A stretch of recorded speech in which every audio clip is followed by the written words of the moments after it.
Hi, it's Ted Asregadoo, and this is Truthout Interviews. Marjorie Cohn is a law professor at the Thomas Jefferson School of Law in San Diego, and she's the author of a news analysis on Truthout that's critical of the Obama administration's war on terrorism and the use of drones. You can read her article, which is entitled Guantanamo, Drone Strikes, and the Non-War Terror War.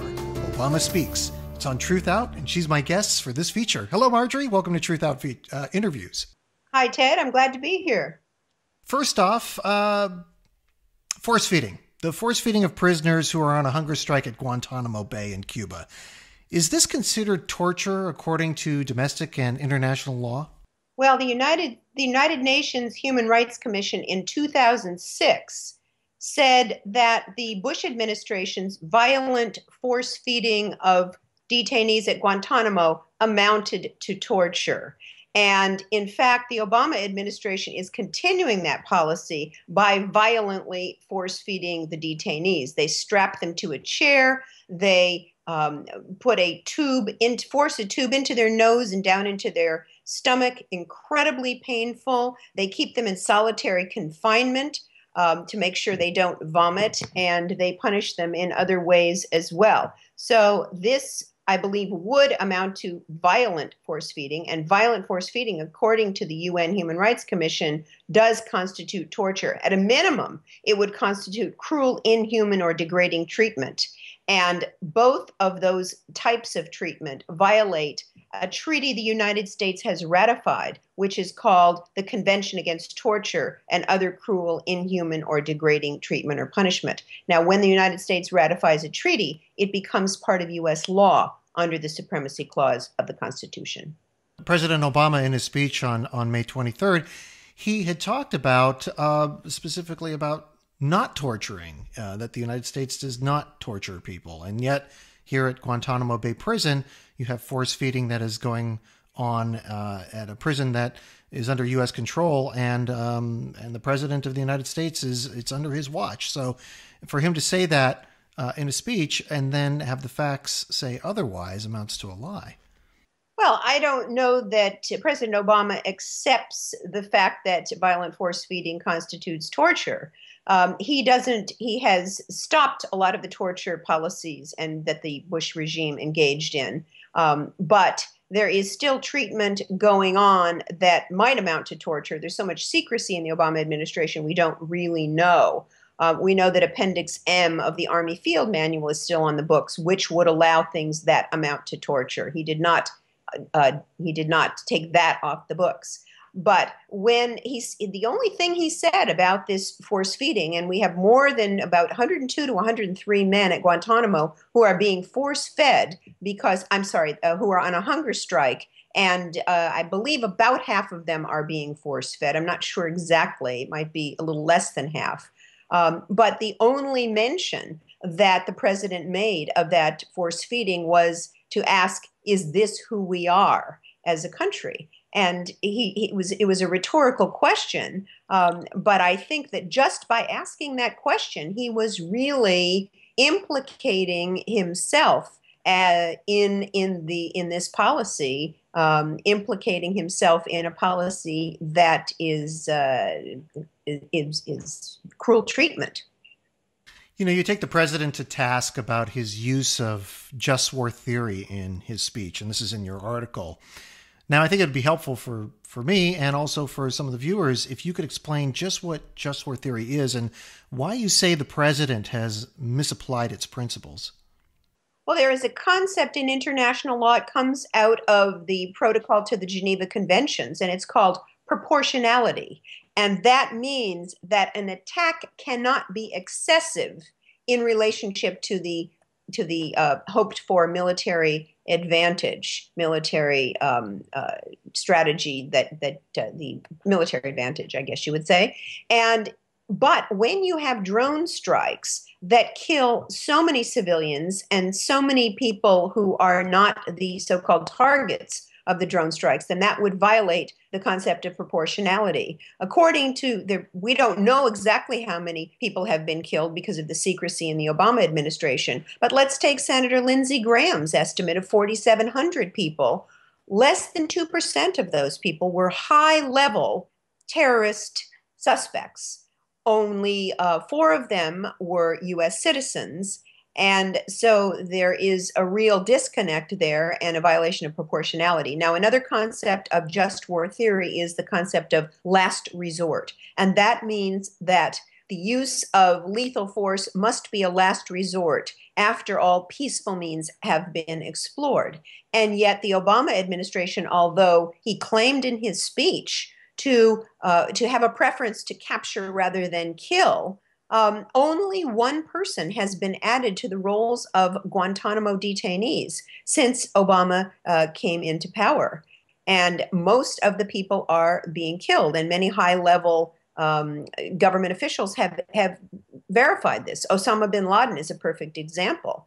He could have been captured, and yet Obama said, that he couldn't have. And that once those U.S. soldiers got to his compound and saw that they were unarmed, he could have been captured. And as much as we hate bin Laden, due process demands, and due process not just under the U.S. Constitution, but also under the International Covenant on Civil and Political Rights, another treaty we've ratified, demands that we arrest people and bring them to trial and not just off them, not just kill them. The last principle of just war theory is the principle of self-defense, which requires, in order to use lethal force, that lethal force be necessary because of an imminent danger. The use of in other words, it has to be, the need for self-defense has to be instant, overwhelming, leaving no choice of means and no moment for deliberation under the well-established Caroline case. And yet we don't have evidence that the people that Obama has killed with his drone strikes were imminently planning attacks on the United States. So there is violation of these just war principles, which Obama threw out, without really defining them. And I think probably most Americans don't know what they mean. But if you really take it apart, in fact, he's violating these principles of just war theory.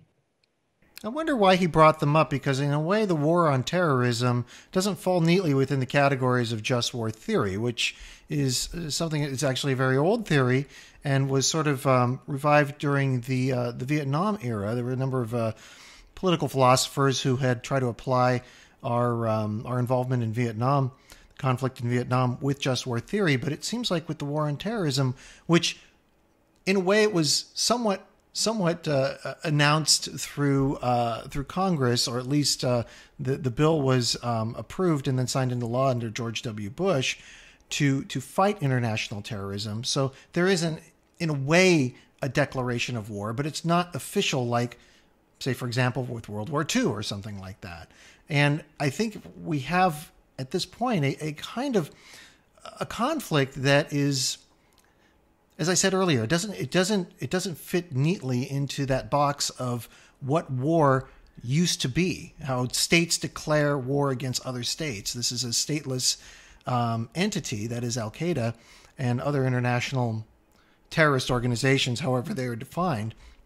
And so for President Obama to bring up just war theory, it seems kind of anomalous to me. I don't know if he did that just as an artful way of dovetailing into his speech, but in a way I thought he should have known better, because this isn't quite the same kind of war that we're fighting, that we fought in the past, that is. I think, Ted, that he was defensive in many ways, and that was a defensive thing to bring that up. Trying to anticipate that people would say you're violating just war theory whenever there's a use of force. It doesn't matter whether it's by states or individuals. Just war theories, just war principles apply. And you mentioned the authorization for the use of military force, that Congress passed after 9/11, and the president in his speech said he wanted that cut back or repealed to limit his power. But in fact, he's already been violating it, because that authorization, AUMF it's called, authorization for the use of military force, only authorizes the use of force against the people who planned the 9/11 attacks and people who helped them. And yet he has been killing people with drones that had nothing to do with 9/11. So he's already violating that. Another thing I wanted to mention is that the Geneva Conventions and the Supreme Court underscored this principle during the Bush administration that there are no holes in the Geneva Conventions, and the Geneva Conventions apply to people whether they are prisoners of war, whether they're civilians, whether they're terrorists, whether they're individuals. They can never be mistreated. They can never be tortured. The principles in the Geneva Conventions apply no matter what kind of warfare it is. You mentioned drone strikes, and that's really one of my last questions, although we may go longer, who knows, and the legality of such actions. Mr. Obama is kind of in a tough spot. He did inherit the war on terrorism and all the methods used to combat that war, and he's using drones instead of incarceration to fight the war. So he trotted out some new rules that the administration had created to govern the use of drones. So what are these? Well, one of the new rules would require that the person being targeted constitute an imminent and continuing threat. And yet imminence is never defined. If we look at the white paper that was leaked a couple of months ago that had to do with the use of force against U.S. citizens, the definition of imminent there is not really imminent because it would not require any clear evidence that a specific attack on U.S. persons and interests will take place in the immediate future. So I can't imagine that he would give more protection to non-U.S. citizens than U.S. citizens. Also, there is a requirement that capture not be feasible in order to use drone strikes. And yet, if you read this same white paper, infeasible sounds like inconvenient. He says that there must be a legal basis for the use of lethal force. It's not clear whether that legal basis would include the United Nations Charter, which is part of the supreme law of the land under the Supremacy Clause of the Constitution, which requires that there be an imminent need for self-defense, responding to an armed attack, or authorization by the Security Council before a country can use force against another country. There has to be near certainty that the terrorist target is present before using these targeted killing or terrorist drone strikes. And yet he did not say, and in fact, other high government spokesmen have said that he has not ruled out continuing the use of signature strikes. Signature strikes they don't even know who they're killing. They don't even have a target. There's an area of suspicious activity. And if you're caught in that area of suspicious activity, whatever that means, then you can be taken out with drone strikes. His administration has also conducted drone strikes against rescuers, rescuing the wounded after the initial drone strikes. And he has also conducted drone strikes against mourners at funerals who are mourning the people we have killed by drone strikes. So these new rules don't give me any great comfort that fewer people will be killed under this new regime. Is there anything Congress can do? Yes, certainly. Congress can enact the rules. It can withdraw this authorization for the use of military force. I don't think it will, because the Republicans are saying that his speech showed a softness on terrorism, which I think it showed exactly the opposite. And so there's so many partisan politics. I don't think Congress will do that, but certainly Congress could make it very clear that he is not to use these drones in ways that target people in violation of U.S. and international law. You know, we're coming up on the midterm elections soon, and national security, counterterrorism, especially nowadays. I mean, we've had attacks. Certainly, we've had the Boston bombings. We've had, and this is different, but we've certainly had school shootings and things like that. So it's in the public consciousness, but I'm not sure if that's going to be an election year issue wherein you can elect somebody from Congress to take that issue and try to curb presidential power based on the drone strikes, the policy on drone strikes. But it's something that I think that people need to be aware of because of its overreaching power, that you may like President Obama as a person. Maybe you voted for him. but the next president you may not vote for. And so some of these powers will still be given to presidents that come after President Obama and may use them maybe just as irresponsibly or more irresponsibly than he has. Yes, I think that's a good point. And this whole issue of drone strikes really became an issue when it looked like when this white paper was leaked, and it looked like the U.S. government might be targeting U.S. citizens on U.S. soil, and then people really freaked out, and Rand Paul had his filibuster, and they held congressional hearings, and so that really brought it to the fore. The Guantanamo issue was brought to the fore because people are starving themselves to death, and they're dying at Guantanamo, and also there has been pressure from high-level military officials not to use so many drone strikes because of the blowback, because it's creating more enemies for us who are furious when we're killing their people, including people in Pakistan. Pakistan has nuclear weapons. So there are all these reasons why I think he gave that speech. But I also think that he is stepping back and asking himself, do I want this to be my legacy, that we are force-feeding people that are on a hunger strike against my policies because they're incarcerated at Guantanamo, even though he blames Congress for not closing Guantanamo. He signed the bill that Congress passed. Do I want my legacy to include the killing of people with these drone strikes, killing of innocent civilians? I think he doesn't. So I think that in some ways, although it was a beautifully crafted speech, or I should say carefully crafted speech, it was a very defensive speech in a lot of ways. And there was really something for everyone in the speech.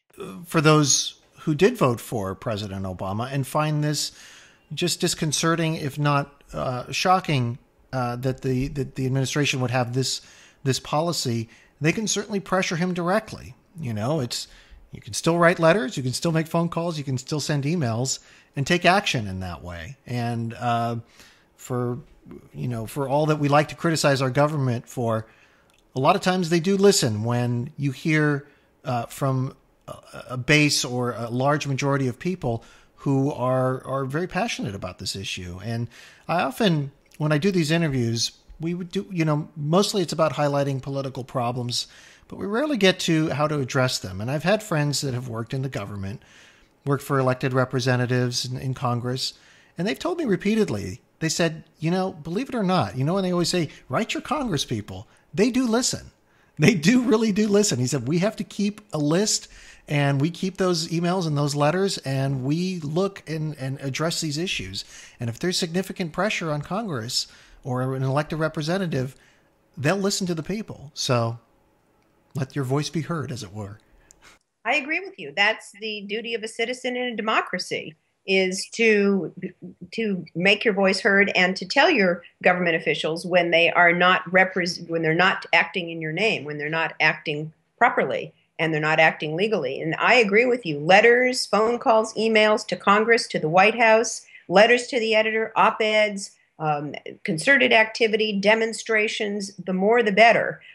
Yes, many people voted for Obama because the alternative was terrible. But that doesn't mean that we should not be critical of Obama and push him to do the right thing in every way that we possibly can.